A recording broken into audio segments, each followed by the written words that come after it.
Welcome to Chapter 3 of our journey through the world of supply chain management.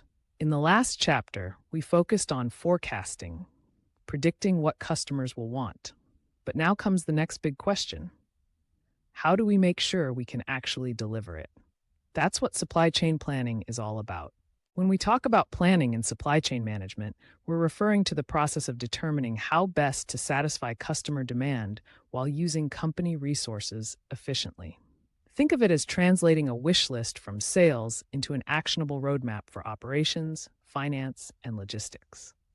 Planning happens at three levels. 1. Long range, major decisions like building new factories or adding product lines. 2. Intermediate range, scheduling which specific products to build and when. 3. Short range, figuring out the parts, materials, and resources needed to execute those plans week by week. Each level aligns with different decision makers in a company. Executives focus on long-term strategy, mid-level managers create production schedules, and frontline supervisors execute daily plans. All three layers must stay connected to avoid misalignment. Let's break down the key tools companies use to plan. The business plan sets long-term goals. The aggregate production plan translates that into production needs by product family. The master production schedule gets specific about models and quantities. And material requirements planning ensures we have the parts and supplies to build everything on time. Take Ford's F-150 pickup truck. If Ford aims to increase market share by 5%, planning has to answer. Do we have enough factories? How many F-150s should we build per month? Do we have enough engines, seats, tires, and transmissions to make that happen? Supply and demand rarely line up perfectly, and that's okay.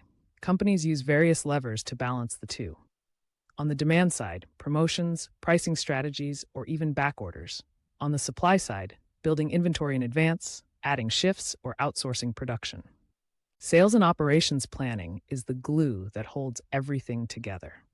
It's a monthly process that brings sales, marketing, finance, and supply chain leaders together to align around one coordinated plan.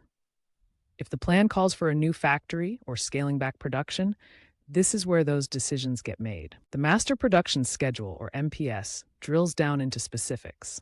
How many of each model are we producing this month? How many of each model do we already have?